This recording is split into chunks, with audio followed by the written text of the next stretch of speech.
One millionaire received a call in the early morning from his single mother employee asking for help at the hospital. She called by mistake, but he decided to help. What was a mistake turned into an unexpected romance that changed their lives forever. Subscribe to the channel, leave a like, and comment where you are watching from. The early Tuesday morning in New York City was quiet, only interrupted by the distant noise of the first buses on the empty avenues. In the penthouse of a commercial building in Manhattan, David Henry Morgan, 42, was sleeping soundly when his cell phone vibrated insistently on the dark marble nightstand. His graying hair at the temples stood out against the white pillow, while his hands, always impeccably groomed, a reflection of years leading executive meetings, fumbled in the dark until they found the device. "Hello?" His voice came out hoarse, heavy with sleep. On the other end of the line, a trembling and desperate female voice made him wake up completely. "Please, I need help. It's an emergency." The woman was crying, her words tumbling out in desperation. "My son. He's in the hospital. Had a very severe asthma attack and I can't get there. My car broke down last week and I don't have money for the repair. Please, can you pick me up?" David sat up in bed, confused. The voice was unfamiliar, but there was something in the vulnerability of that woman that prevented him from simply hanging up. His dark eyes, an Italian heritage from his family, adjusted to the dim light of the room, observing the red numbers of the digital clock, 3:47 a.m. "Ma'am, I think you dialed the wrong number," he said, his naturally deep voice taking on a gentle tone. "I don't know you." On the other end of the line, silence lasted only a few seconds before she burst into sobs. "Oh my God, I dialed wrong. I'm so sorry. It's just that I'm desperate. My son Alex is hospitalized at Mount Sinai Hospital, and I—" Her voice trailed off in tears. David, who had inherited not only the family business from his parents, but also a special sensitivity to situations of helplessness, something few knew about the seemingly unyielding CEO, couldn't hang up. "Calm down. Take a deep breath. What's your name?" "Maria. Maria Smith," she replied between sobs. "I work nights. I was just leaving for the hospital when I realized I had no way to get there. Alex is 8 years old, and when he has these attacks—" Her voice faltered again. "Maria, listen carefully," David said, already getting out of bed and walking to the window that offered a panoramic view of the sleeping city. "Where are you now?" In the consolation area, near the subway station. But don't worry, I'll figure it out. It was a mistake." "Don't hang up," he interrupted, his naturally determined personality taking control. "I'll call a car for you. Give me the exact address and the hospital where your son is." Maria hesitated. "Sir, I can't accept this. You don't know me, and I—" "Maria," David said, adjusting the curtain while watching the lights still on in some buildings in the distance. "I'm a father too. Well, I don't have children, but I understand a mother's desperation. Let me help, please." "Ubi."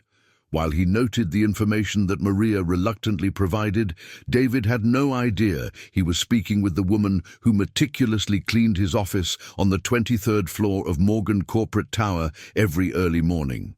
Maria Smith, 35, a single mother, worked 3 jobs to support herself and her son Alex. From 2 to 6 in the morning, she was responsible for cleaning the executive floors of Morgan Enterprises, the company David had inherited from his father 5 years earlier. Maria was a woman of average height, with brown hair always tied in a practical bun, almond-shaped eyes reflecting a mix of exhaustion and determination. Her hands, calloused from work, told the story of someone who never backed down in the face of difficulties. Born and raised in the outskirts of Brooklyn, she had learned early on that life didn't give discounts to anyone. "The car is already on its way," David said after a few minutes on the phone with the executive transport company he always used. "The driver's name is James. He will be driving a black Honda Accord. He has instructions to take you to the hospital and wait as long as necessary." Mr. David. Maria whispered his name, which he had mentioned to the driver during the call. I don't know how to thank you. When I can, I will pay every cent. Don't worry about that right now, he replied, walking to the American-style kitchen of the apartment, where the aroma of coffee always seemed to linger even in the early hours of the morning.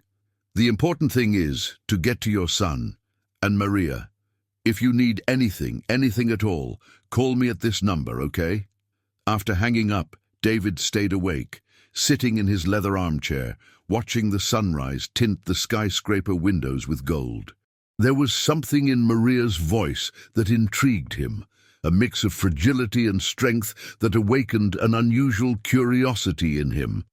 In his 42 years, David had become known in the business world for his meticulous and determined personality, but few knew about the empathetic side he carefully hid since the premature death of his parents in a car accident when he was just 28 years old. Morgan Enterprises occupied 3 floors of the Morgan Corporate Tower, an imposing glass and steel building that reflected the modernity of New York's financial district. David's office on the 23rd floor was a sober environment decorated with dark oak furniture, contemporary American art, and a privileged view of the city. It was in this very environment that Maria worked every early morning, ensuring that every surface shone impeccably for when the executives arrived. Throughout the rest of that Tuesday, David couldn't get Maria out of his mind. While attending meetings with investors and analyzing financial reports, he found himself thinking about the desperate voice of that mother and the coincidence that had connected them. His secretary, Mrs. Carter, a 58-year-old woman who had known him since childhood and was one of the few people who dared to question him, noticed his distraction. "David, are you okay today? You seem a bit lost in thought," she commented as she entered his office with a cup of espresso, observing him through the reading glasses that always hung from a gold chain. "I'm fine, Mrs. Carter. Just thinking about some projects," he replied, turning his executive chair to look out the window, where the intense traffic of the East River created a river of red and white lights. That night, for the first time in years, David decided to change his routine. Instead of leaving the office at 7 p.m. as he always did, he stayed later, working on contracts and reviewing business proposals.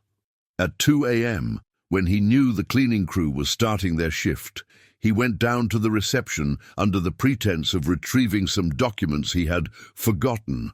The building's lobby at night had a completely different atmosphere.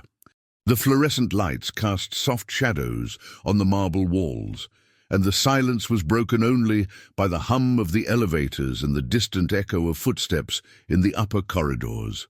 David waved to the night security guard, Mr. Johnson, a black man of about 55 who had worked there for over a decade. "Good evening, Dr. Morgan. Working late again?" Mr. Johnson asked, respectfully rising from his chair behind the reception desk. "Good evening, Mr. Johnson." "Some urgent contracts," David replied, pressing the elevator button. "Has the cleaning crew already come up?" "Yes, sir. Maria arrived about 20 minutes ago. By the way, she seemed more cheerful today, not sure why." David's heart raced at the mention of her name.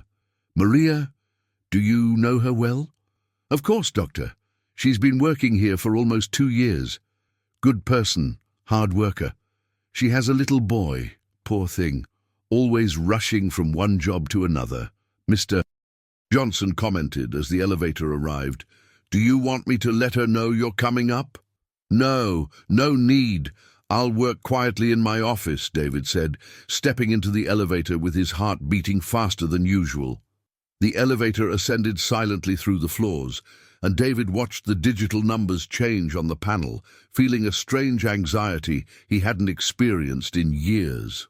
When the doors opened on the 23rd floor, he was greeted by the familiar scent of cleaning products mixed with the aroma of fresh coffee that always permeated the executive corridors. Maria was at the end of the hallway, facing away from him, wiping down the panoramic windows that offered a view of the illuminated city. She wore the standard uniform of the outsourced company, a navy polo shirt and dark jeans, and her brown hair was pulled back in a practical ponytail.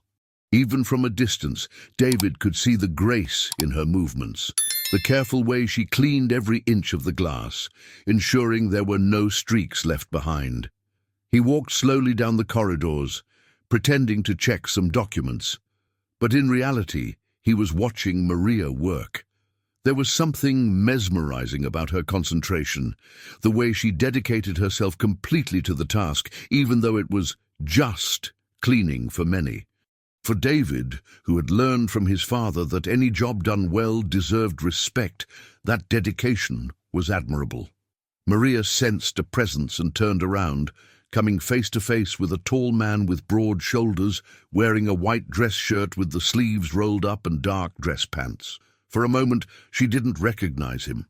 After all, she had never seen the face of the company's CEO, only knew that there was a Dr. Morgan who occupied the main office on that floor. "Good evening," David said, his voice sounding more nervous than he intended. "You must be Maria." Her almond-shaped eyes widened in recognition, and she almost dropped the cleaning spray she was holding. "Mr. Morgan, you are—" She looked around, confused, before connecting the dots. "You work here?" "I am David Morgan," he said, watching shock spread across her delicate face. "CEO of Morgan Enterprises. And you are the Maria who called me last night." Maria felt her legs weaken. In 2 years of cleaning that floor, she had never imagined that the man who had helped her the night before was her supreme boss. Her cheeks flushed intensely, and she began to stammer. "Oh, my God, Mr. Morgan, I apologize 1,000 times. I didn't know. I would never have.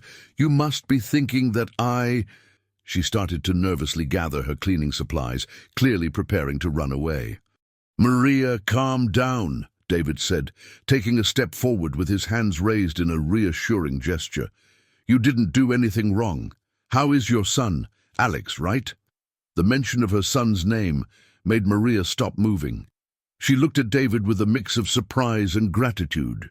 He's fine, sir. The crisis passed, thank God, and thanks to you as well," she said, her voice becoming choked.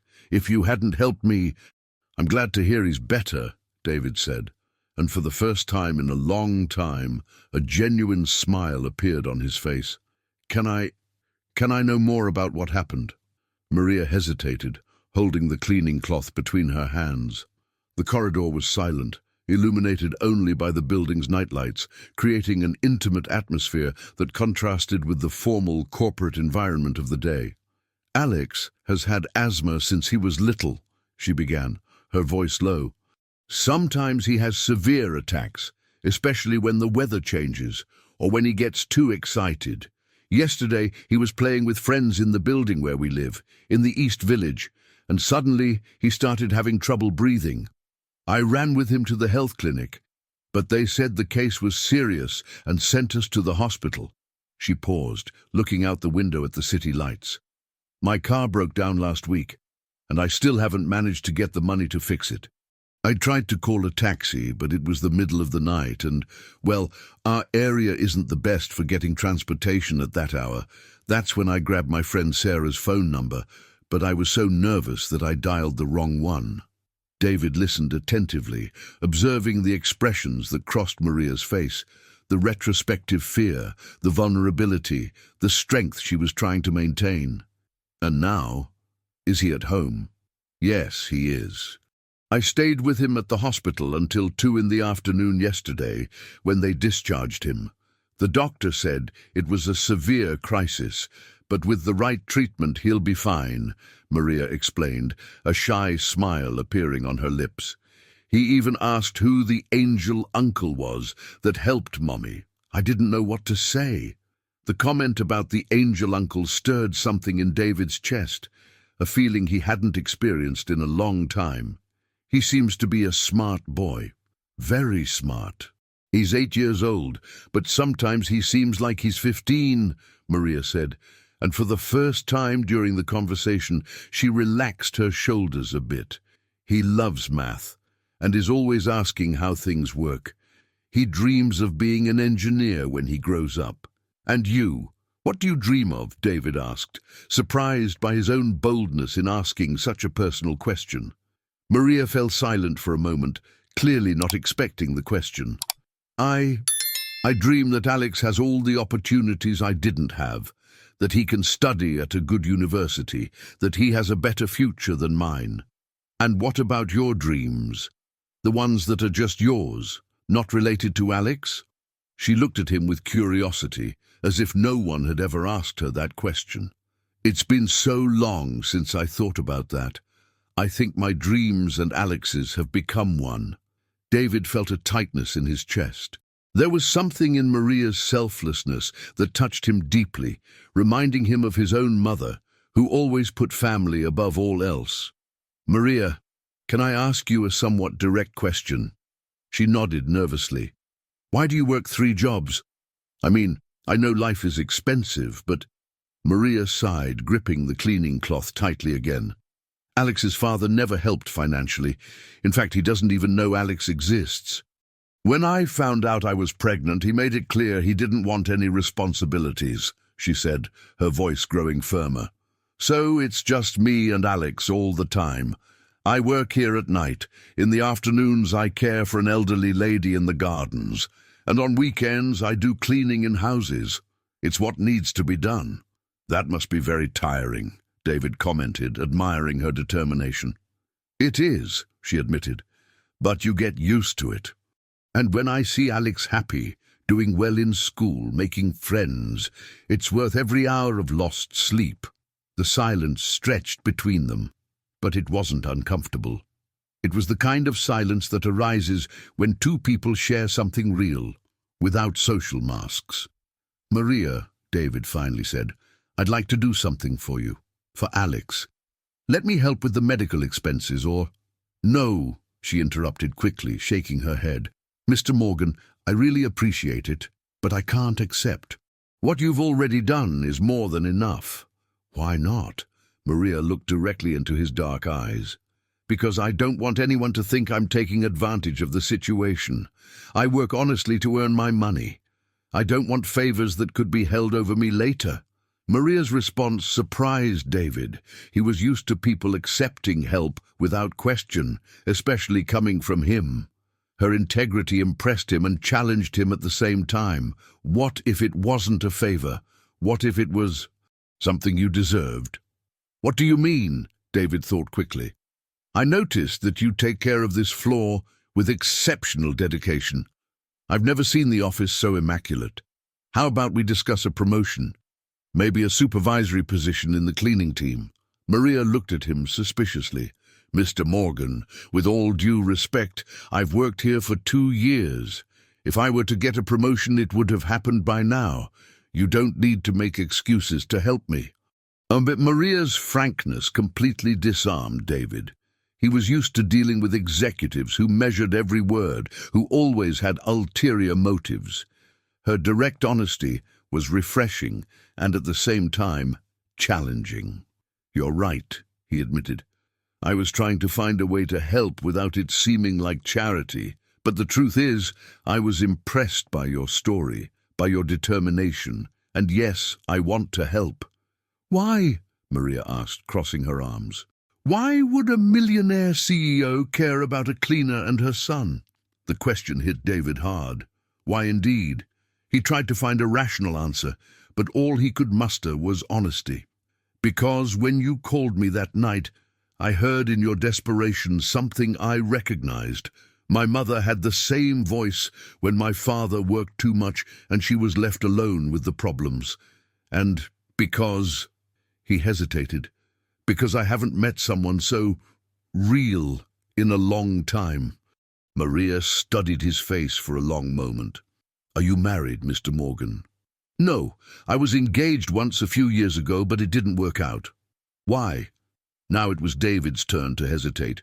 Because she was more interested in the Morgan name than in me. Maria nodded slowly, as if that answer made sense to her. So you understand why I can't accept your help. I don't want you to think I'm interested in anything beyond to work honestly. What if I say I don't think that? With all due respect, sir, you hardly know me, David smiled. True. So how about we get to know each other better? David's proposal hung in the air between them like an unanswered question.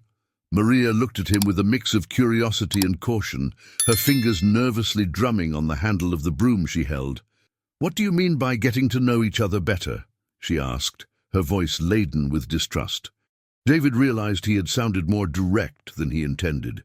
He ran his hand through his hair, a gesture he made when he was nervous, something few people knew about him. "I'm sorry, I didn't mean to be inappropriate. I meant to talk more, as friends. You seem like an interesting person, Maria, and it's been a long time since I've had a genuine conversation with someone." Maria studied his face, searching for signs of insincerity or ulterior motives. What she saw was a man who, despite his expensive suit and high social standing, seemed genuinely lonely. "Mr. Morgan." "David," he gently interrupted. "You can call me David." "David?" She tried the name, and he liked the way it sounded in her voice. "I need to finish my work. The supervisor makes random rounds, and if she finds me talking—" "I understand," David said, looking around the corridor she still needed to clean. Can I keep working in my office while you finish? I promise not to disturb." Maria hesitated. His presence made her nervous, but there was something comforting about not being alone during those quiet hours of the night. "All right," she finally agreed, "but I really need to work." "Of course." David smiled and walked toward his office, leaving the door ajar. For the next hour, Maria worked with her usual efficiency, but she was constantly aware of David's presence in his office. Occasionally, she caught a glimpse of him through the glass door, bent over documents, the light from the desk lamp creating a golden halo around his focused figure. When she came to clean the waiting area of his office, David looked up from the papers. "Maria, can I offer you a coffee? I always make a strong one when I work late." She stopped vacuuming and looked at him. I don't know if that's appropriate." "It's just coffee," he said, already getting up and walking to the espresso machine in the corner of the room. "And you've been working for hours. You must be tired." The aroma of fresh coffee filled the air, mingling with the scent of cleaning products Maria had used. It was a strange combination, but somehow comforting. "Thank you," she said, accepting the white porcelain cup. Her calloused hands contrasted with the delicacy of the china. They fell into silence for a few moments, savoring the coffee. Maria observed David's office for the first time with attention. The shelves filled with books on management and economics, a framed photo of him as a young man alongside an older couple, probably his parents, and a few pieces of contemporary American art on the walls. "Your parents?" she asked, indicating the photo with her chin. "Yes," David replied, his face softening. "Antonio and Helena Morgan. They died in a car accident 14 years ago." "I'm sorry," Maria said, her voice taking on a gentle tone. "They seemed to have been special people." "They were. My father built this company from scratch, starting by selling office supplies in downtown. My mother always said that true success is measured by the number of people you can help throughout your life." Maria smiled. "She sounds like a wise woman." "She was," David agreed. "And you? Your parents?" "My mother lives in Queens, works as a seamstress. My father, well, he hasn't been part of our lives for a long time," Maria said, her voice growing more serious. "My mother raised me and my two brothers practically alone. That must have been difficult." "It was, but she always said that life doesn't ask if you're ready for challenges. It just sends them your way, and you learn to be strong, or give up along the way." David watched Maria's profile as she spoke, noticing the determination that shone through every word. "And you chose to be strong." "I had no choice. When Alex was born, I realized he depended completely on me. That changes everything in a person's life." "What was it like, finding out you would be a single mother?" Maria walked to the window, watching the lights of the city that never sleeps. "It was terrifying," she admitted. "I was 27, working as a receptionist in a medical clinic downtown. When I told Alex's father I was pregnant, he said it wasn't his problem. He disappeared from my life the same day. David felt an inexplicable anger rise in his chest. What kind of man does that? The kind who only thinks of himself, Maria replied bitterly. But you know what's funny? Today I'm grateful he left. Alex doesn't deserve a father who sees him as a burden. And how did you manage? My mother helped me during the pregnancy. After Alex was born, I went back to work when he was 3 months old. I left him with her during the day and picked him up after work. But as he grew, the expenses increased. That's when I started taking side jobs. Maria returned to David, placing the empty cup on his desk. Sorry for talking so much. It must be the fatigue. Don't apologize. I enjoy listening, David said sincerely. It's been a while since I've had a real conversation with someone. What do you mean? David sighed. In my world, people always want something, a deal, a partnership, a favor. It's rare to find someone who talks to me as a person, not as the CEO of Morgan Enterprises. That must be lonely, Maria observed. It is, he admitted. Very lonely. Maria looked at the A clock on the wall. I need to finish the floor. There are still 2 offices left. Of course, I don't want to hold you up. She was already leaving when she turned back. David? Yes? Thank you for the coffee. And for the conversation. Thank you, Maria. After she left, David remained seated in his leather armchair, staring at the empty cup Maria had used. There was something about that woman that intrigued him deeply. It wasn't just her natural, unpretentious beauty. It was the way she spoke about life, without dramatizing or playing the victim, just accepting the challenges and moving forward. When Maria finished her work and discreetly said goodbye, David stayed in the office until dawn, but his thoughts were far from the financial reports on his desk. In the following days, David began to adjust his routine to coincide with Maria's schedule. He made excuses to stay late, urgent contracts, reports to review, international conferences that required monitoring late into the night due to the time zone. Maria initially kept a respectful distance, greeting him politely when they met in the hallways, but gradually she began to relax. The conversations during coffee breaks became an unofficial routine. It was during one of those conversations, on the Wednesday of the following week, that David discovered something that made him completely rethink his situation at the company. Maria, can I ask you a personal question? Depends on how personal, she replied, stirring sugar into her coffee. Why do you never have health insurance? For Alex, I mean, with his asthma attacks? Maria's face immediately closed off. Because health insurance costs almost an entire minimum wage per month, and I earn 2 minimum wages. Do the math. David fell silent, processing the information. He knew that outsourcing reduced costs, but he had never concretely thought about what that meant in the lives of employees. Does Medicaid not cover it? It does, but it's complicated. When Alex has a severe attack, you can't wait 2 hours in an emergency room line. That's why I took him straight to the private hospital the other night. And how did you pay for it? Maria hesitated. I will pay in 12 installments on my credit card. It will strain my budget for the next few months, but my son's life is priceless. That night, David couldn't sleep. He kept thinking about how many outsourced employees were in the same situation as Maria. The next day, he scheduled a meeting with his HR team.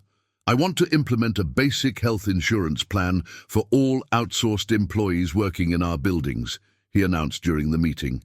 His HR director, Patricia Lemos, a practical woman in her 40s, furrowed her brow. David, this will significantly increase our operational costs. There is no legal obligation. I'm not talking about legal obligation. I'm talking about social responsibility, David interrupted. How many outsourced employees do we have? Approximately 150, considering cleaning, security, and maintenance. And what would be the cost of a basic plan? Patricia consulted some documents. About $200,000 per month, $2,400,000 per year. That's less than we spent on marketing last quarter, David noted. I want this implemented in the next 30 days. David, intervened Richard Morgan, his cousin and CFO, a 38-year-old man with a conservative personality that sometimes clashed with David's more humanitarian decisions. Don't you think you're being a bit impulsive? We could explore other forms of social support. No, Richard, I want the health plan, and I want you to communicate to all employees that there are no strings attached. We expect nothing in return. After the meeting, David felt satisfied with himself for the first time in a long time, but a part of him knew that the decision had been primarily motivated by the look on Maria's face when she explained how she would pay the hospital bill for her son. The following Thursday, when Maria arrived for work, she found an envelope with her name on it on the cleaning table in the storage room. Inside was an official letter from Morgan Enterprises informing her about the new health insurance benefit for outsourced employees. Maria read the letter 3 times before believing what it said. Her hands trembled as she held the paper. That morning, when she found David in his office, she couldn't hide her emotion. "It was you, wasn't it?" she asked, holding the letter.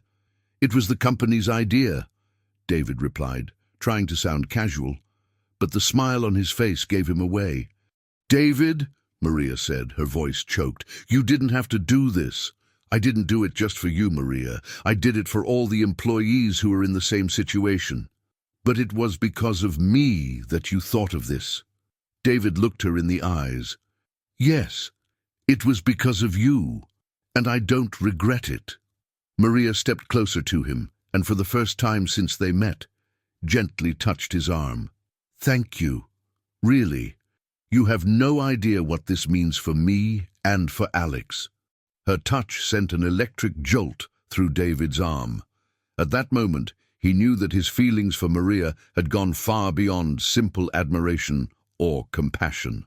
The implementation of the health plan for outsourced employees created waves that David had not anticipated.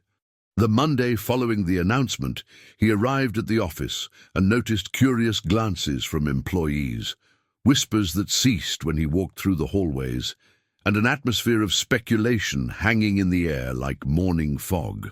Mrs. Carter, his secretary, entered his office carrying a tray with coffee and a worried expression that David had known since childhood. "David, I need to talk to you," she said, closing the door behind her, something she only did when she had something serious to discuss. "Of course, Mrs. Carter, what's going on?" She set the tray on the table and sat in the chair across from him, adjusting her reading glasses. "There's a rumor going around the company about you and a cleaning employee." David's stomach dropped. What kind of rumor?" "That you're having an affair with a cleaning lady. That the health plan was implemented because of this. Some are even saying she's blackmailing you." David felt the anger rise in his chest like lava erupting. "Who is spreading this?" "I'm not sure, but it started in the finance department. You know how Richard gets when he disagrees with your decisions." "My own cousin," David murmured, running his hands over his face. "And the employee in question? Did anyone mention her name?" Mrs. Carter hesitated. "Maria Smith. The girl who works the night shift."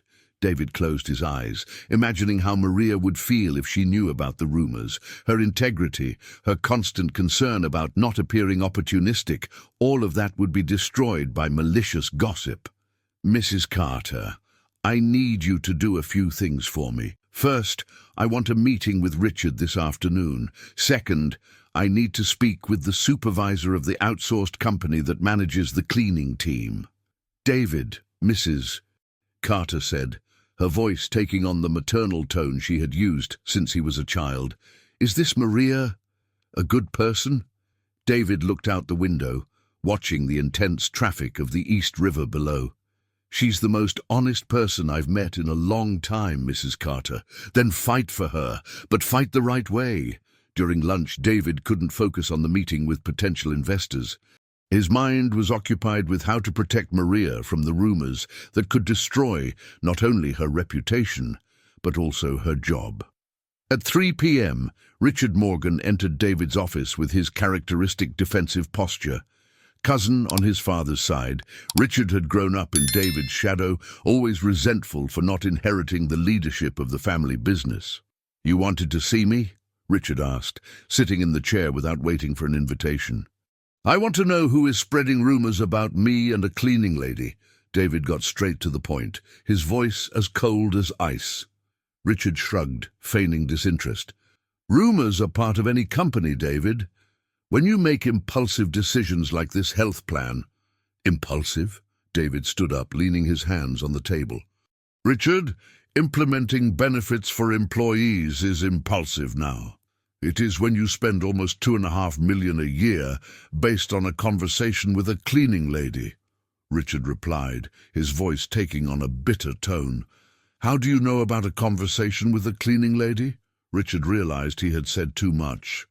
The security guard mentioned that you've been staying late and—" "Mr. Johnson doesn't gossip," David interrupted him. "Someone is feeding you information." "Who?" The silence stretched between the cousins, heavy with tension built up over the years. Richard always questioned David's decisions, especially those he considered too emotional for business. "David, you're putting the company at risk because of a woman you met 2 weeks ago," Richard finally said. "The company has never been better financially. Our last quarter was the best in history. And what I do in my personal life is none of your business. If it starts to affect the company, it becomes my business. The minority shareholders are starting to question your decisions." David felt something cold run down his spine. "Which shareholders?" "Your Uncle Paul called yesterday. He's worried about the direction of the company. Paul Morgan, David's father's younger brother, had sold his stake in the company years ago but kept in touch with some minority investors. His interference was never good news." "And what did you tell him?" "The truth, that you're making decisions based on emotion, not business logic." David walked to the window, trying to control his anger. Down below, the city buzzed with activity, indifferent to the corporate dramas unfolding on the 23rd floor. "Richard, let me be very clear. If I find out that you are fueling gossip about my personal life or about any employee of this company, you will be out of here, cousin or not. You can't fire me. I have a partnership stake. I can. Check your contract. I have the right to remove any director I consider harmful to the company." Richard stood up abruptly. "Be careful, David. You're not the only Morgan in this family." After Richard left, David continued to look out the window, processing the conversation. His family had always been complicated, but now the tensions were directly affecting Maria, and that he could not accept. At 10 p.m., David was back in the office when Maria arrived for her shift. She seemed more tense than usual, avoiding eye contact and focusing intently on her work. "Maria," he called as she passed by the hallway in front of his office. She stopped, but didn't enter the office as she had before. "Good evening, Mr. Morgan." The sudden formality alarmed David.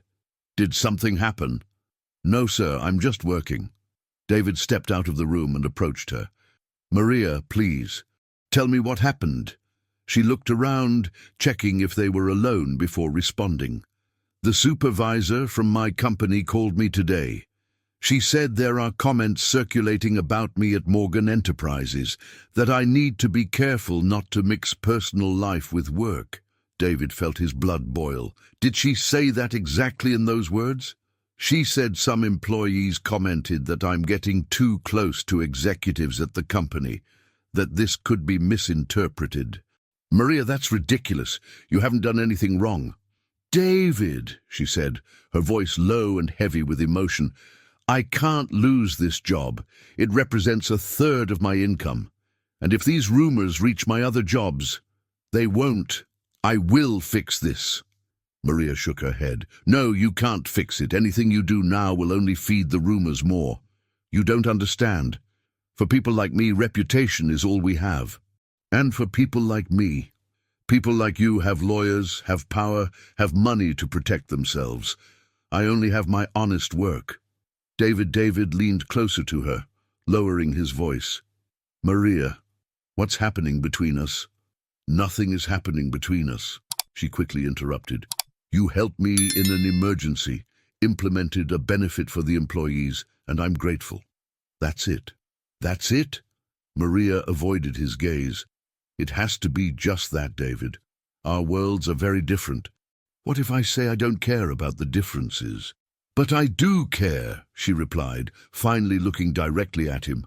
"I care because I have a child to raise, bills to pay, a reputation to uphold.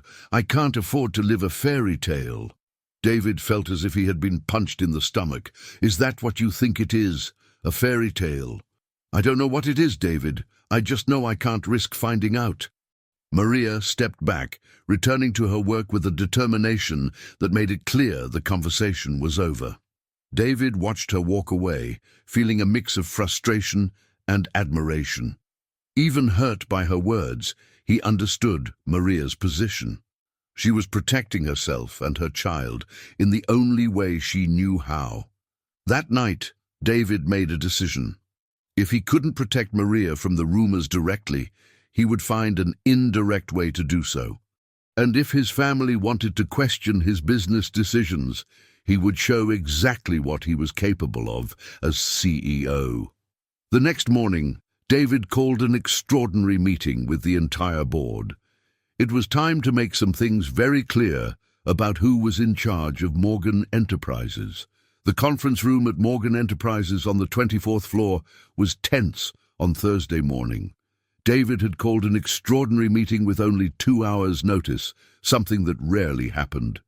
The 5 directors of the company settled around the oval, dark oak table, while the panoramic view of New York City served as a backdrop for what promised to be a decisive discussion. David entered the room at 9 a.m., carrying a folder of documents and an expression everyone knew well. It was the same one his father wore when he was about to make irrevocable decisions. "Good morning, everyone," he said, sitting at the head of the table. "Thank you for adjusting your schedules." Richard was sitting to his right, avoiding eye contact. Patricia Lemos, the HR director, was nervously flipping through some papers. Carlos Mendoza, the sales director, a 50-year-old man with multinational experience, watched David with curiosity. Amanda Smith, the marketing director, a 35-year-old woman known for her frankness, drummed her fingers on the table. And Marcus Pereira, the operations director, a 45-year-old veteran who had known the company since David's father's time, maintained a neutral expression. "It has come to my attention that there have been discussions regarding the recent administrative decisions of this company," David began, his voice calm but laden with authority, "specifically about the implementation of the health plan for outsourced employees." An uncomfortable silence settled in the room. Patricia was the first to speak up. "David, if there were questions, they were only from a financial standpoint. It is our duty to analyze the impact of new policies on the budget." "Patricia," David gently interrupted her, "the questions that have come to my attention were not about the budget. They were about my personal motivations for implementing this policy." Richard shifted in his chair. Amanda and Carlos exchanged quick glances. "I want to make a few things very clear," David continued, opening the folder and pulling out some documents. "First, the strategic decisions of this company are made by me as CEO and majority shareholder. Second, any employee who has issues with these decisions can present their concerns directly to me, not through gossip or rumors." Marcus Pereira spoke up for the first time. "David, we all respect your leadership here. If there are internal communication issues, we can work to resolve them." "Thank you, Marcus, but the problem is not communication, it's loyalty." David stood up and began to walk around the table, a habit he had inherited from his father during important presentations. This company generated $42 million in revenue last quarter. We had an 18% growth compared to the same period last year. Our clients are satisfied, our employees are motivated, and our numbers are solid. He stopped behind Richard's chair. Investing $2,400,000 annually in social benefits represents less than 6% of our annual net profit. It's an investment in social responsibility that can even bring tax benefits and improve our corporate image. Amanda spoke up. David, I think we all agree that the initiative is positive from a social and image standpoint. The question is what, Amanda? She hesitated, clearly uncomfortable. Well, comments have arisen about the circumstances that motivated this decision. What circumstances? The silence in the room became almost palpable. David returned to his chair, but remained standing. Since no one wants to be direct, I will be. It has come to my attention that rumors are circulating about an alleged relationship of mine with an outsourced employee. Rumors that question both my integrity and hers. Carlos Mendoza spoke up for the first time. David, you know that in family businesses these situations always generate... What situations, Carlos? Well, when executives get involved with employees at very different hierarchical levels. David slammed his hand on the table with enough force to make the water glasses tremble. First, there is no inappropriate involvement. Second, even if there were, it would be no one's business but mine. Third, anyone who continues to spread these rumors will be subject to a defamation lawsuit. Richard finally spoke up, his voice tense. David, you're being very dramatic. It's just talk. Talk that can destroy the reputation of an innocent person, David interrupted, looking directly at his cousin. Talk that can cost the job of a single mother who works honestly to support her child. Are you confirming that you know this person personally? Richard insisted. David. He took a deep breath, trying to control his anger. I am confirming that, as CEO of this company, I find it unacceptable for employees to be the target of malicious gossip, and I am confirming that anyone involved in spreading these rumors will be held accountable. Well, Patricia tried to ease the tension. David, perhaps we can implement a clearer internal communication policy, establish appropriate channels for inquiries. Great idea, Patricia. And since we're talking about policies, I want to implement a few more changes. David returned to his folder and pulled out more documents.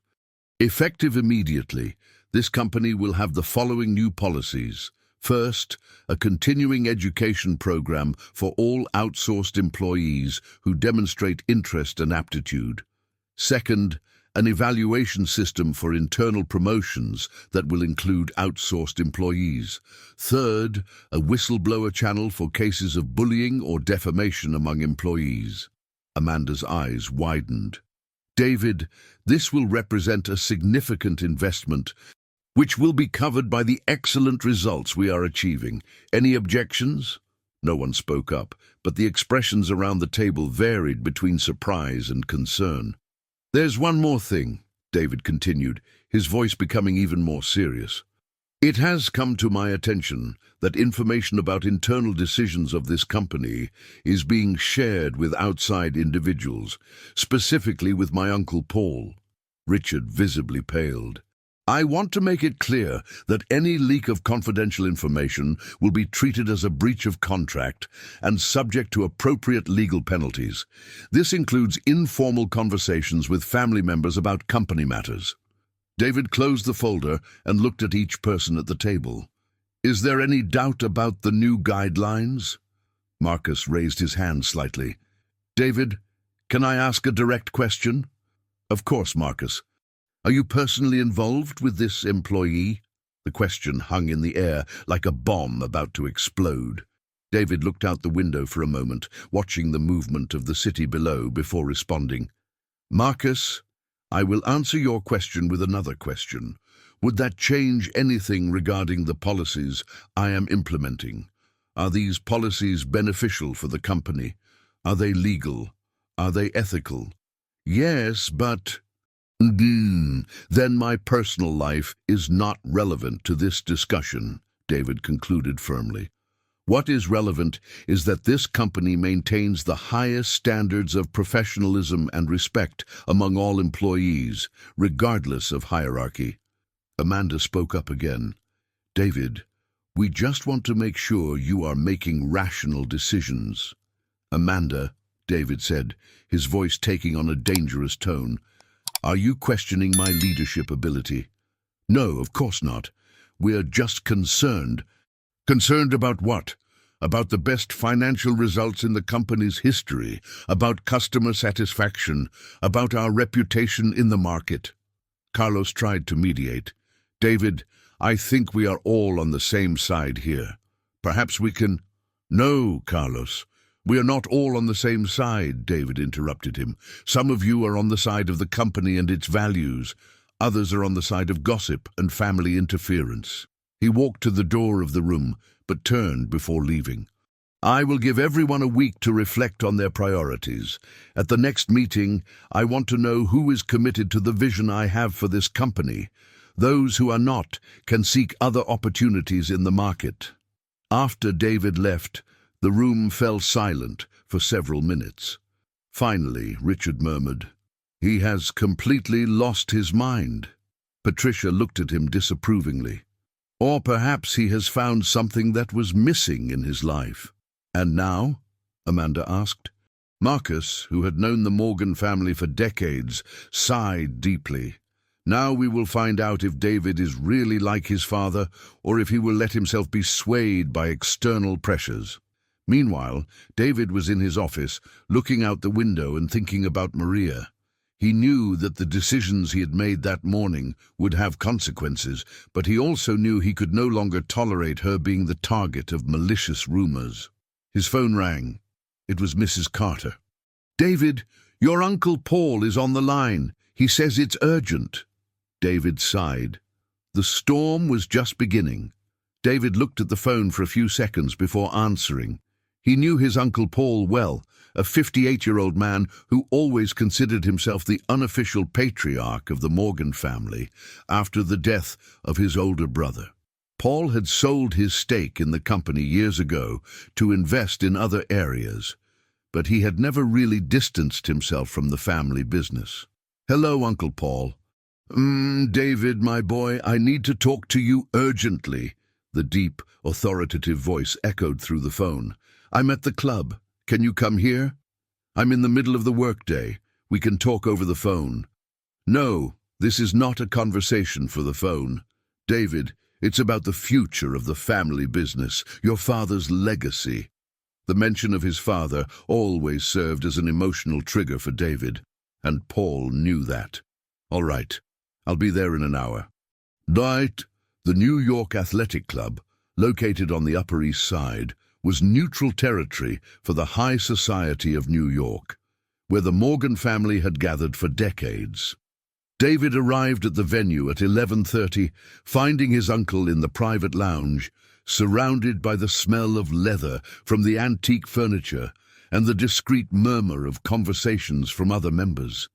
Paul Morgan was an imposing man, with completely white hair, slicked back, gold-rimmed glasses, and the demeanor of someone used to being listened to without question. He wore a perfectly tailored navy suit and held a cup of coffee while reading the financial newspaper.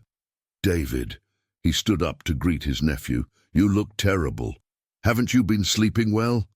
I've been working a lot, David replied, sitting in the armchair across from his uncle.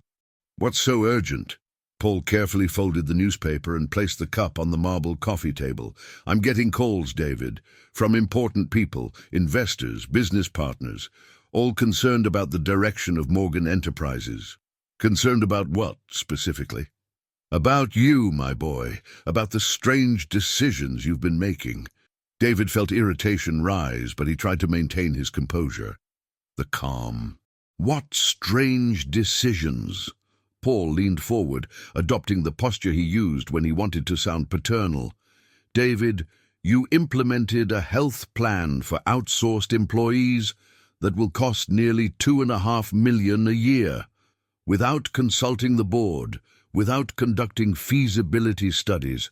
The board is me, Uncle Paul, and the company can easily afford it. It's not a question of affordability, it's a question of purpose.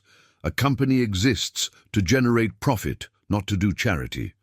I disagree. A company exists to create value, for all stakeholders, not just for shareholders. Paul sighed dramatically. Your father must be turning in his grave hearing this conversation. The mention of his father made David stand up abruptly. Don't involve my father in this. He always said that true success is measured by the number of people you can help. Your father said many things, but when it came to business, he was pragmatic. He would never let personal feelings interfere with business decisions. What do you mean by personal feelings? Paul also stood up, walking to the window overlooking the club's garden. David, you are 42 years old. You're an intelligent and successful man, but you've been single for a long time, and that sometimes clouds male judgment. Get to the point, Uncle. Paul turned to face him. I've been told about an employee, a cleaning lady, that you've been very close to her. David felt the blood rush to his head. Who told you that? That doesn't matter. What matters is that this kind of situation can destroy the company's reputation, and your own reputation. My reputation. David, you are a Morgan. Our last name represents something in this city. 50 years of honest work, building relationships, respect in the business community. You can't throw that away because of a fling. The word fling hit David like a slap in the face. First, there is no fling. Second, even if there were, it wouldn't be your concern. Third, who is questioning my reputation? Paul sat back down, picking up an envelope that was on the table. I received a letter yesterday from Henry Adams, president of the Chamber of Commerce. He is concerned about what he calls behavioral changes at Morgan Enterprises. Henry Adams is a dinosaur who thinks we're still in the 1950s, David said dismissively. And since when does his opinion matter for our business? Since he has influence over several of our corporate clients, Paul replied dryly. David, you may not like it, but we live in a society where appearances matter, especially at our social level. And what appearances are those exactly? Paul hesitated, clearly uncomfortable with the direction of the conversation. A CEO involved with a low-level employee, that generates comments, David. Comments that can affect business. Comments based on class prejudice. Call it what you want, but they are market realities. David walked over to where his uncle was sitting, his voice dropping to a dangerous tone. Uncle Paul, let me be very clear. If you or anyone in our family is fueling these rumors, it stops now. No one is fueling anything, David. We're just concerned. Concerned or jealous? What do you mean? The company has never been better. Our revenue grew 18% last quarter. We have new contracts secured for the next 2 years. Our reputation in the market is solid. So I wonder, what is the real concern here? Paul was silent for a few moments. When he spoke, his voice had a harsher tone. David, maybe it's time for you to consider whether you still have the focus necessary to lead the company. The phrase fell like a bomb between them. David studied his uncle's face, searching for signs of bluff, but found only determination. Are you questioning my leadership ability? I'm questioning your priorities. And what would the alternative be? Richard? Paul didn't respond immediately, but his silence was eloquent. David let out a bitter laugh. I see. That's what this is about. Richard couldn't convince me internally, so he went to cry to you. David. No, Uncle Paul. Now I understand everything. My cousin wants my position and is using you to create pressure. No one wants your position. We want you to be the David we know again. And who is that David you know? Paul stood up, walking to an old photo hanging on the wall. The photo of the inauguration of the first headquarters of Morgan Enterprises, where David's father was cutting a red ribbon. The David we know is focused, rational, who doesn't mix emotions with business, who understands that certain associations can be harmful to the family image. Associations. David repeated the word with disdain. That's the word you use to refer to human beings who are not part of our social circle. David, don't try to turn this into a prejudice issue. That's not what I'm trying to turn it into. It's exactly what it is. David interrupted him. You are bothered because someone you consider inferior might have some influence over me. We are bothered because you are making business decisions based on personal motivations. How do you know what my motivations are? Paul returned to the leather armchair, his patience clearly wearing thin. David, I'll be direct. If you can't separate personal life from business, maybe it's time we consider other leadership options. What options? Richard has been presenting some interesting ideas for the future of the company. David felt as if the ground had opened beneath his feet. You are already talking to Richard about taking over the company? We are discussing all possibilities to protect the family's legacy. The family's legacy is me, Uncle Paul. I inherited the company from my father. I made it grow. I built everything it is today. And that's exactly why we can't let it be destroyed by a midlife crisis. David stood up, his decision made. This conversation is over. David, be reasonable.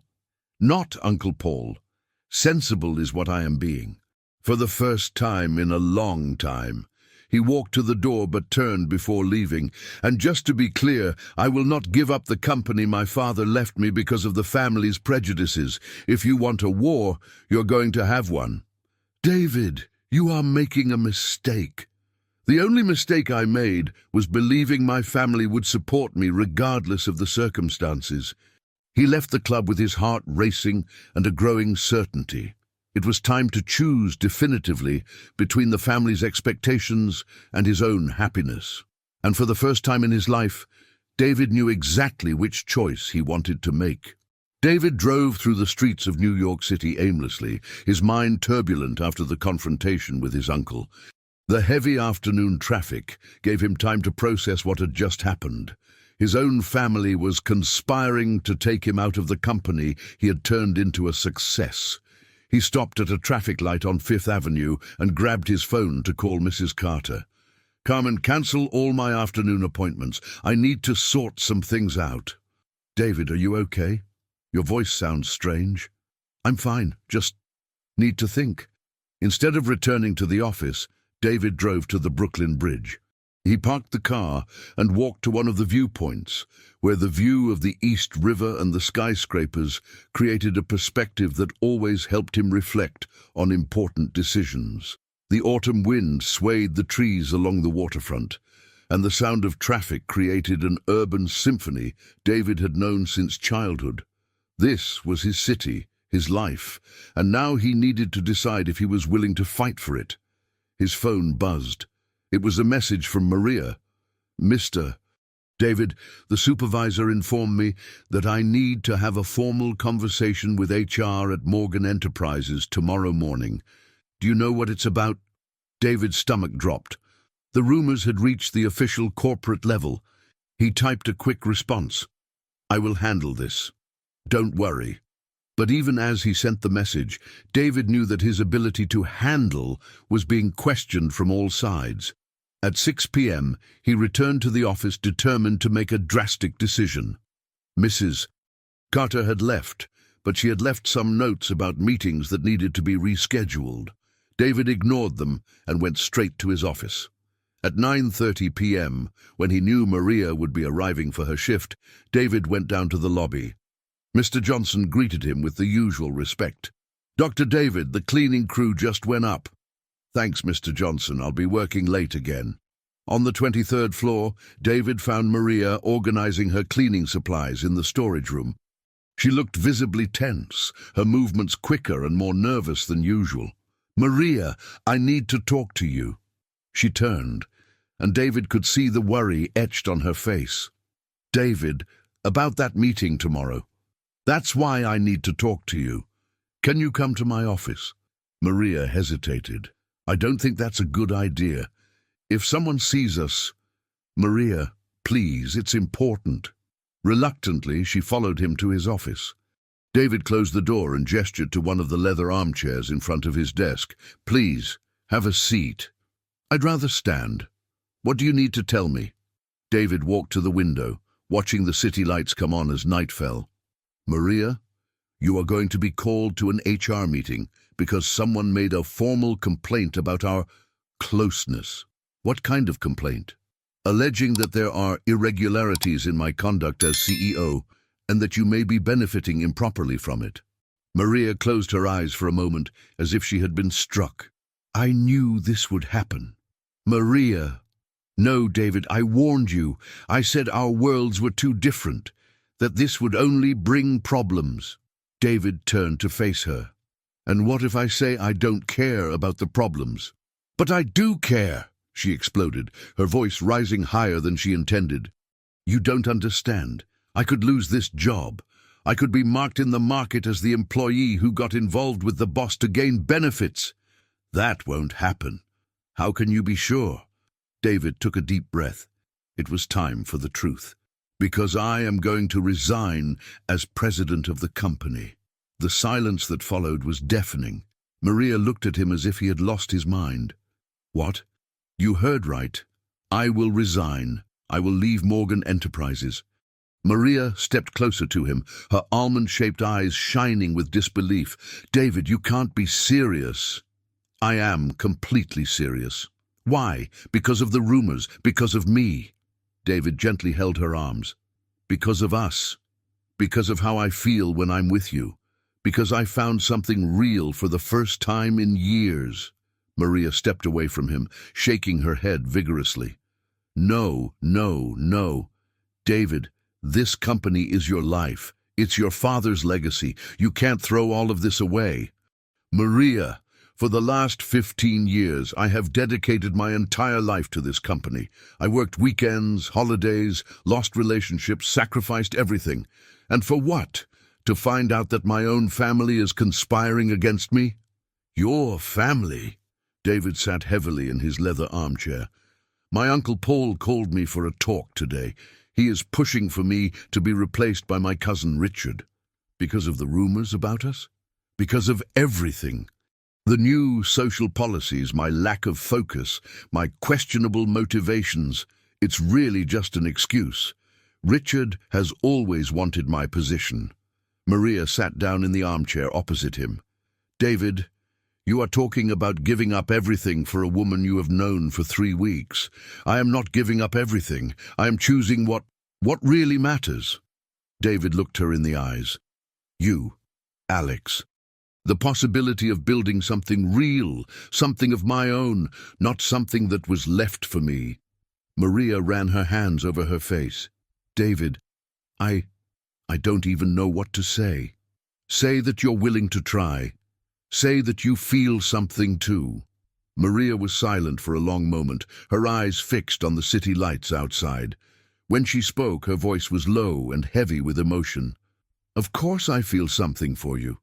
How could I not?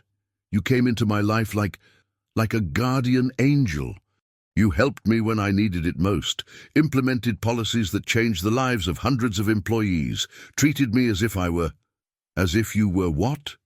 "As if I were important. As if my opinions mattered. As if I were more than just a cleaning lady." David stood up and knelt beside her armchair. "Maria, you are the strongest, most principled, and most incredible woman I know. You raised a child alone, work 3 jobs without ever complaining, maintain your dignity even when everything seems against you. How can you think you're not important?" Tears began to stream down Maria's face. "Because that's how the world sees me, as just another single mother from the outskirts who had to fend for herself. I don't see you that way. I know.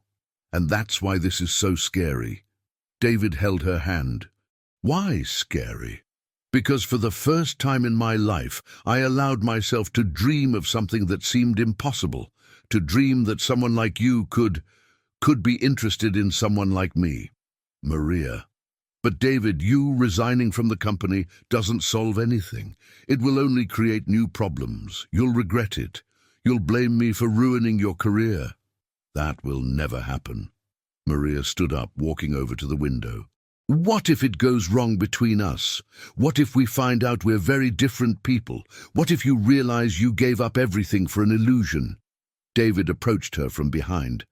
What if it goes right? What if we discover we're exactly what each other was looking for? Maria turned to face him, her eyes still moist. David, I need to think. This is too big, too important to decide on impulse. How much time do you need? I don't know. A few days? A week? David nodded. All right. But Maria, I want you to know, regardless of your decision, I've already made mine. I'm going to resign from the presidency. And if I say I don't want you to do that, I will still do it. Because I've discovered there are more important things than holding a position that has only brought me loneliness. Maria studied his face for a long moment. Are you absolutely sure? I am. She stepped closer to him, and for the second time since they met, gently touched his face. Then give me a few days to make my decision too. How many days? A week. But David, don't do anything drastic until then, okay? Don't resign yet. All right. But Maria, yes? Come as you feel. Not afraid of what others will think. Not based on what you think you should feel. Just how you feel. Maria smiled for the first time that night. Okay, I'll try. After Maria left to continue her work, David remained in his office, looking at the city below. In a week, his life could change completely. The company that had been his obsession for 15 years might no longer be part of his reality. And for the first time in a long time, instead of fear, David felt a strange sensation: relief. The next 7 days were the longest of David's life. He maintained a facade of normalcy at work, attending meetings, analyzing reports, and making operational decisions. But his mind was constantly focused on Maria and the conversation they had. On Monday, Maria was called to the HR meeting. David had to use all his self-control not to interfere directly, but instructed Patricia Lemos to treat her with the utmost respect and transparency. It was just a formality, Patricia reported afterward. They asked about her relationship with superiors. She denied any wrongdoing, and that was it. There's no basis for any formal accusations. And how was she? Nervous, but firm. She's a woman of strong character. Udum. During that week, David and Maria only saw each other briefly in the hallways. She greeted him politely, but maintained the professional distance that had always characterized their work. David respected the space she needed, but each night without talking to her felt like it dragged on forever. On Wednesday, something unexpected happened.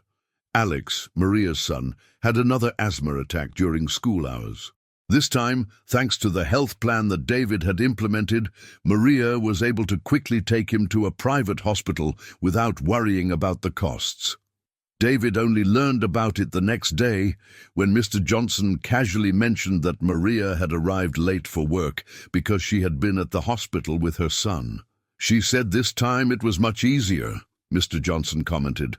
The boy was seen quickly, she didn't have to worry about money. She said she felt like a person for the first time in a hospital. The security guard's words hit David deeply. He realized that, regardless of what happened between them, the policies he had implemented were truly changing lives. On Thursday, David received an unexpected call in the late afternoon. David? It's Maria.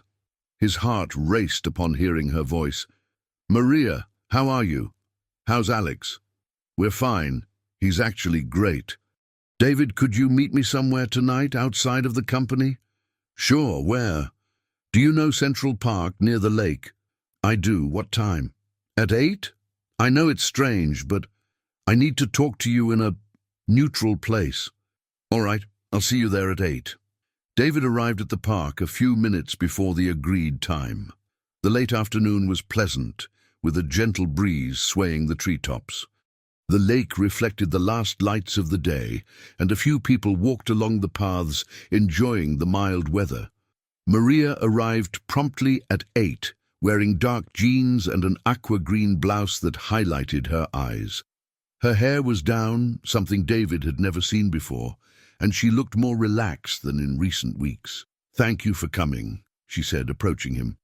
"Thank you for inviting me. How is Alex?" "Very well. Actually, it was because of what happened yesterday that I wanted to talk to you." They began to walk along the edge of the lake, the sound of the water gently lapping against the stones, creating a tranquil soundtrack for their conversation. "What happened yesterday?" Maria sighed. "When Alex had his episode for the first time, I didn't panic thinking about how I would pay for the hospital. I just took him and went.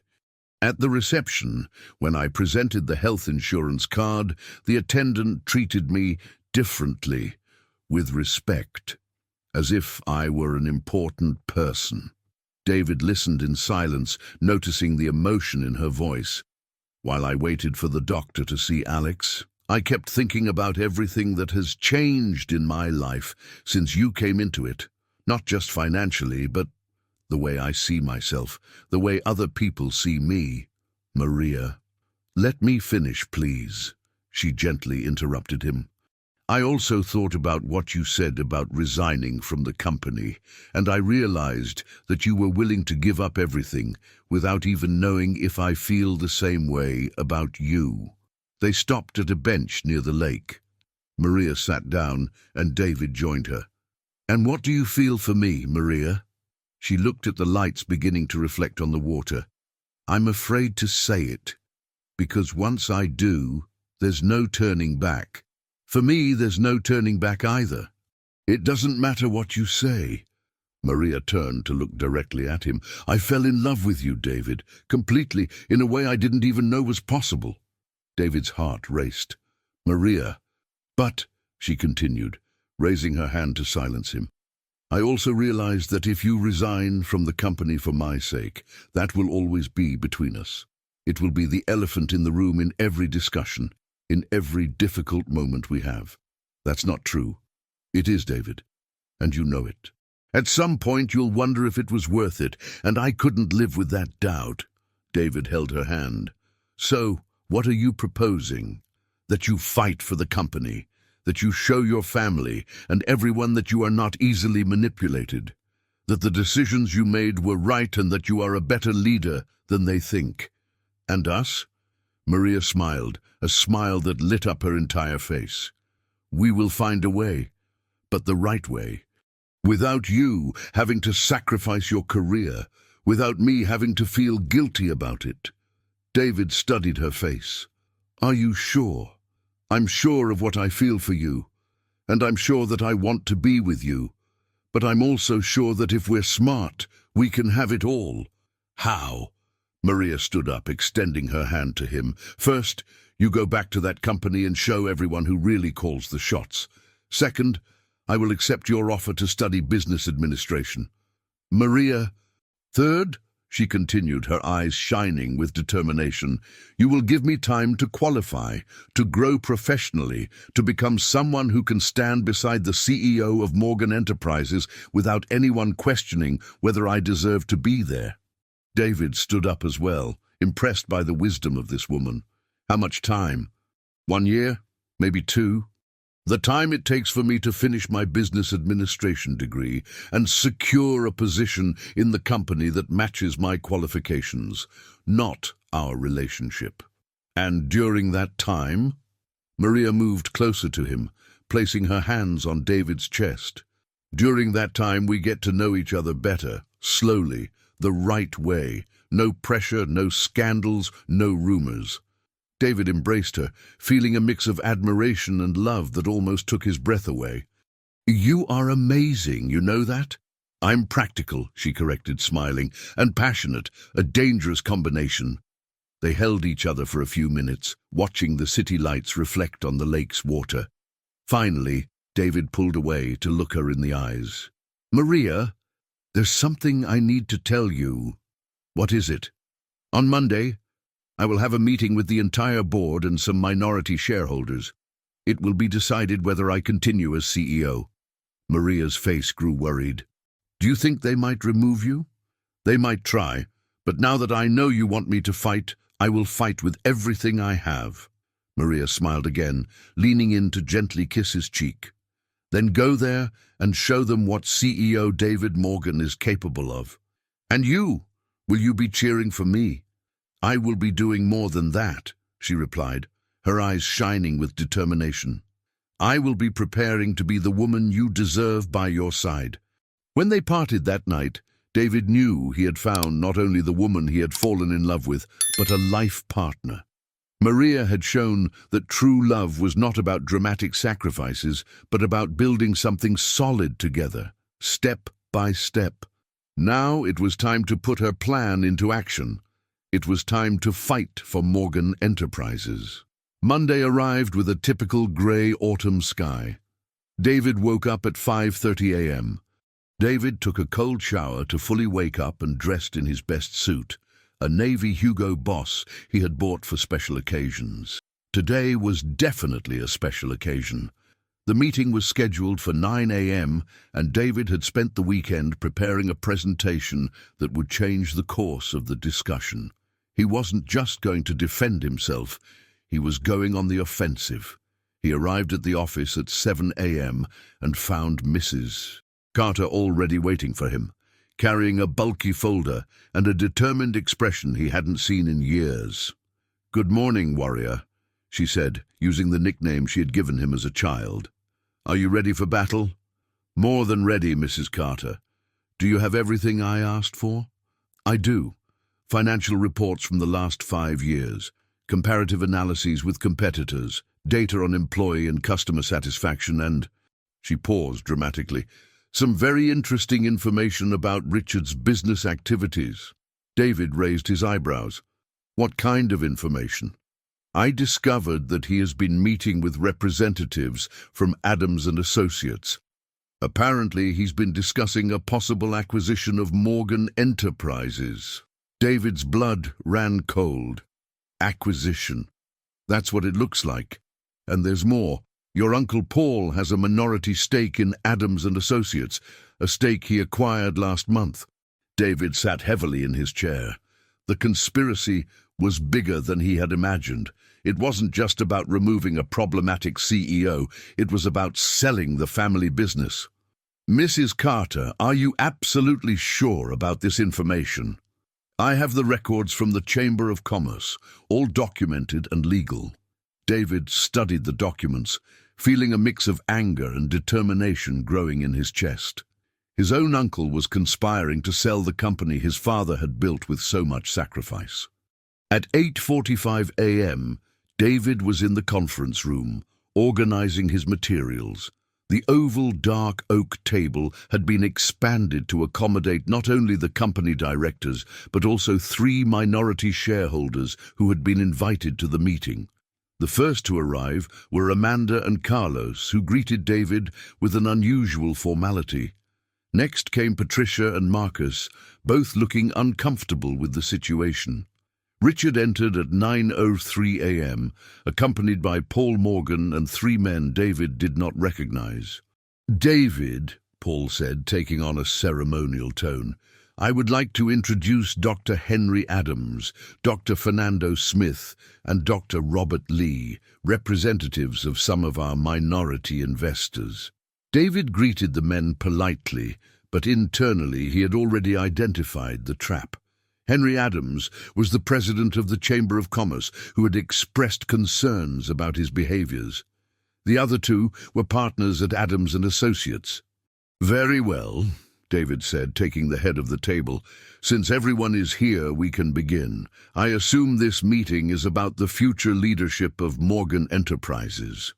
Paul spoke first. "David, as you know, we have received some concerns about the direction the company has taken lately." "What concerns specifically?" Dr. Henry Adams leaned forward. "Mr. Morgan, in the New York business environment, certain situations can raise questions about a company's stability and seriousness." "Dr. Adams," David replied calmly, "could you be more specific about what situations you are referring to?" "Well, rumors about inappropriate conduct, questionable business policies, decisions made for—" personal motivations. David smiled coldly. I see. Are you referring to the health plan for outsourced employees that I implemented? Among other things, yes. David stood up, walking to the projector he had set up in the room. Very interesting. So let's talk numbers. He activated the presentation, and the first slide showed an impressive growth chart. Gentlemen, in the last fiscal year, Morgan Enterprises had its best performance in history. Revenue of $168 million, a 22% growth compared to the previous year. The second slide showed comparisons with competitors. Our growth outpaced the competition by 8%. Our profit margin increased by 15%.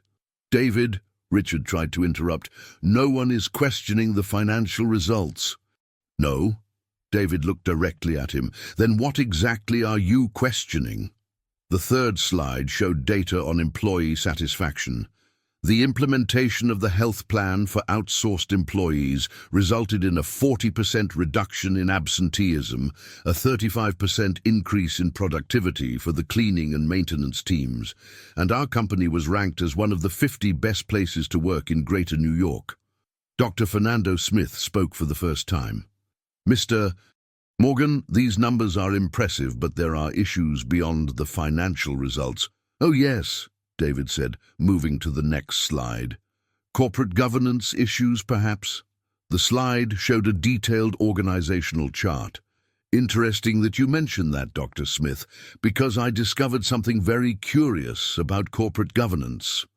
The next slide displayed the records from the Chamber of Commerce that Mrs. Carter had obtained. Apparently my uncle Paul acquired a 15% stake in Adams & Associates last month, a company that, interestingly, has shown interest in acquiring Morgan Enterprises. The silence in the room was deafening.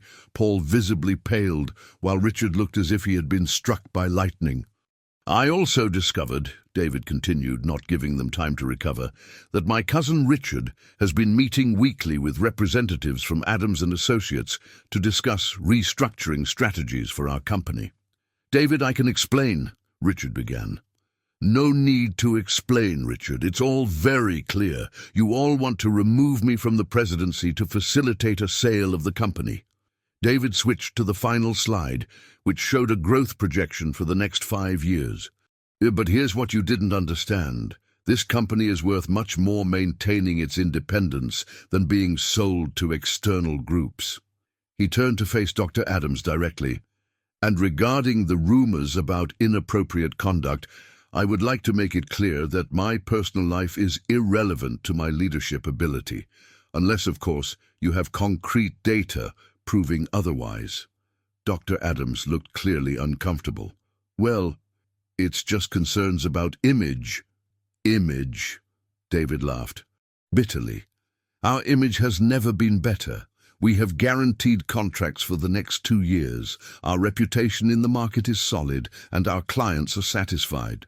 Maria spoke up for the first time. David, I think we all agree that you have been doing an exceptional job. No, Maria, they do not agree. Otherwise, we wouldn't be here. David returned to his chair, but remained standing. I will be very direct with you all. This meeting is not about my competence as CEO. It is about a family coup orchestrated by my cousin and my uncle to sell a company that does not belong to them. Paul finally spoke up, his voice trembling with anger. David, you are being paranoid. Paranoid? David pulled a folder from his briefcase. I have copies of all the email conversations between Richard and Adams and Associates, conversations where they discuss how to neutralize my leadership. Richard abruptly stood up. That information is confidential. How did you gain access? As CEO and majority shareholder, I have access to all corporate communications that I deem necessary to protect the interests of the company. Dr. Robert Lee tried to mediate. Gentlemen, perhaps we can find a solution that is good for everyone. There is already a solution that is good for everyone. David interrupted him. I remain as CEO, implement the growth strategies I have prepared, and this company continues to be independent and profitable. He looked around the table. But I will give you a choice. Those who want to continue working for the growth of Morgan Enterprises are welcome to stay. Those who prefer to attempt corporate coups can look for other jobs. The silence in the room was absolute. Finally, Marcos Pereira spoke up. David, I have worked at this company for 15 years. I knew your father. I watched you grow as a professional. And I want to make it clear that you have my full support. Patricia nodded in agreement. I also support your leadership, David.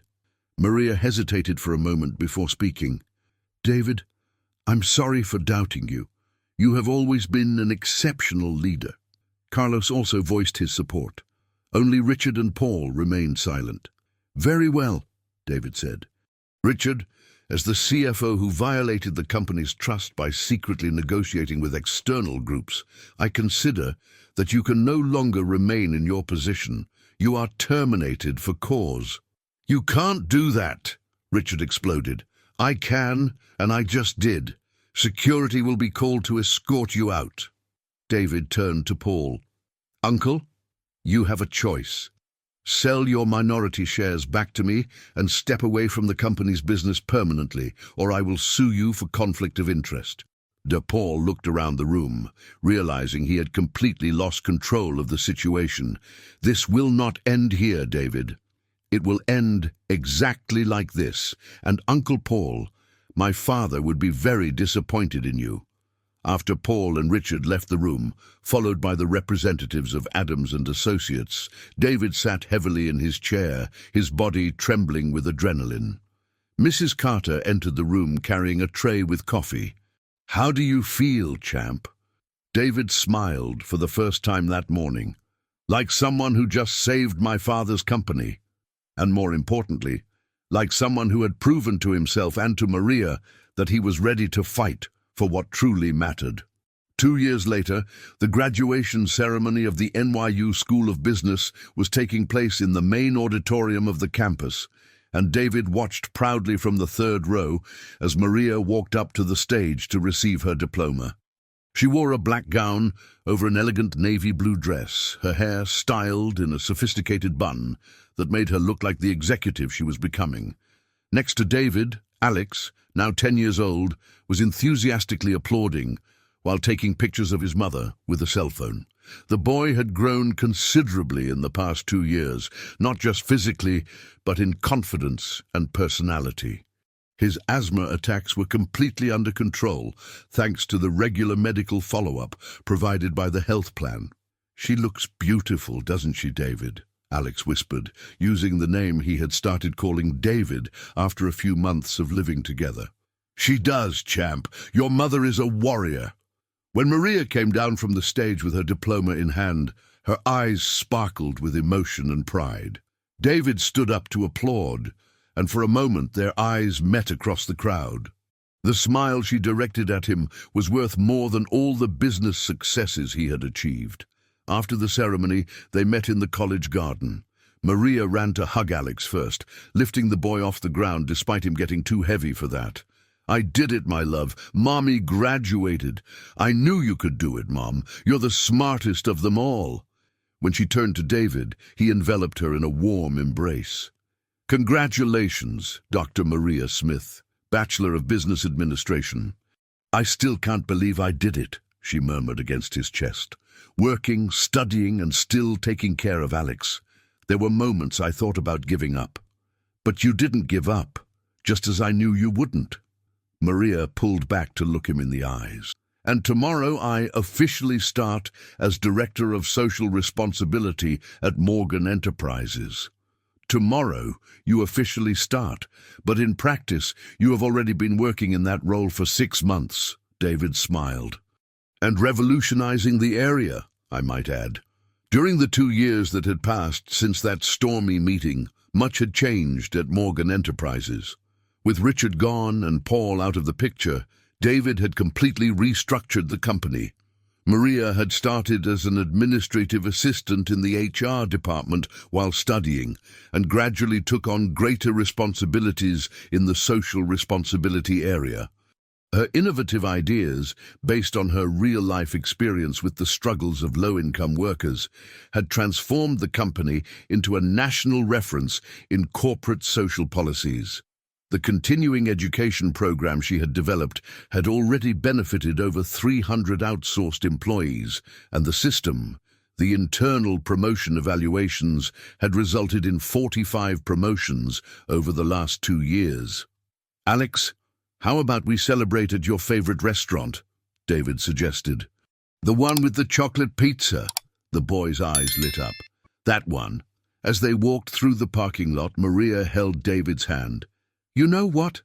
I never properly thanked you." "Why?" "For waiting, for respecting my time, my goals, my need to prepare for this." David stopped walking and turned to her. "Maria, you taught me that true love is not in a hurry, that it's worth waiting for when it's to build something solid. And we built something solid, didn't we? We did. The three of us." Alex, who had run ahead, shouted from the car, "Are you coming or not? I'm starving." They laughed and quickened their pace. During dinner at the restaurant, Alex was particularly chatty, telling them about a science project he was developing at school about renewable energy. David listened attentively, asking questions that stimulated the boy's thinking. Maria watched the interaction between the two with a warm heart. David had naturally become a father figure to Alex, never trying to force or rush the process. He was present at school meetings, helped with homework, took Alex to soccer games and, more importantly, offered the kind of emotional stability that the boy had never had. "David," Alex suddenly said, "can I ask you a question?" "Sure. Go ahead. When are you going to ask my mum to marry you?" Maria nearly choked on the water she was drinking. David was momentarily speechless, then began to laugh. "Alex!" Maria exclaimed, blushing intensely. "What? It's a normal question. John from my class said that when his mum's boyfriend practically lived at their house, it was because they were going to get married soon." David looked at Maria, who was as red as a tomato, then back at Alex. "Well, Alex, that's a decision I need to discuss with your mom first. But do you want to marry her?" "Alex, enough!" Maria intervened. "Yes, Alex. I want to marry your mom," David replied simply, looking directly at Maria. "Very much." The silence that followed was filled only by the noise of other restaurant patrons. Maria looked at David with a mix of surprise, emotion, and love in her eyes. "But," David continued, "that's a conversation for adults. How about you go pick a dessert while I talk to your mom?" Alex jumped up excitedly. "You got it, but I want to be the best man, okay?" After Alex walked away, David leaned over the table toward Maria. "I'm sorry for saying that in front of him. It wasn't planned." "David, but it was true, Maria, every word. I want to marry you. I want to legally adopt Alex. I want us to be an official family." Maria held his hand across the table. "Are you sure? Absolutely sure? Because if you ask me now, I will say yes, and there will be no turning back. I am absolutely sure. I knew it the day I met you, and that certainty has only grown over the last 2 years." Maria smiled, tears shining in her eyes. "Then yes, David Morgan, yes to everything, to marriage, to family, to building a life together." David stood up and walked around the table to kiss her softly. Some restaurant patrons discreetly applauded, but they barely noticed. Alex returned, running from the dessert area. "So, did you decide?" "We did, yes," David said, wrapping his arm around Maria's shoulders. "We're going to be an official family." "Yay!" Alex shouted, attracting curious glances. "Can I tell everyone at school?"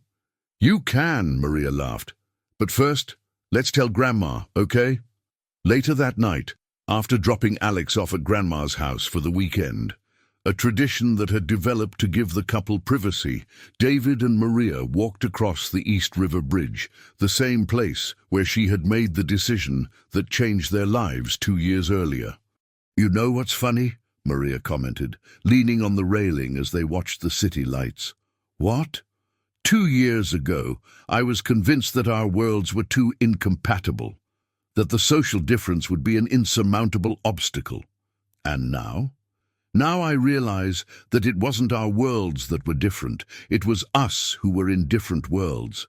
But when two people truly love each other, they create a new world. A world that is just theirs. David pulled her closer. Our world. And our world, she agreed, snuggling against him. Maria. Thank you. Why? For teaching me that love is worth more than any company, any fortune, any family approval. For showing me what really matters. Maria pulled back to look him in the eyes. And thank you for proving that fairy tales can be real. Just in the real world, they require work, patience, and a lot of love. A lot of love, David agreed, kissing her again.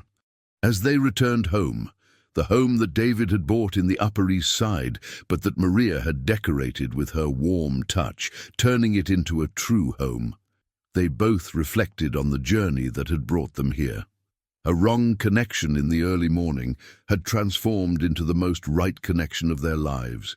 Two seemingly incompatible worlds had found a way to harmonize, and a story that had begun with despair and need had blossomed into love, partnership, and family. David Morgan had learned that being truly successful did not just mean having a thriving business, but having someone to share successes and challenges with. Maria Smith had discovered that dreaming big was not a privilege of those born with a silver spoon. It was a right of anyone willing to fight for their goals. And Alex had gained not just a father, but the security of growing up in a home where love was demonstrated through actions, not just words. That night, as they planned their future, the simple wedding ceremony they wanted, the family honeymoon they would take, the projects they would develop together at the company, they knew they had found something rare and precious, a love that not only overcame differences, but transformed them into bridges for a future built together. The wrong call that morning had turned out to be the best mistake of their lives.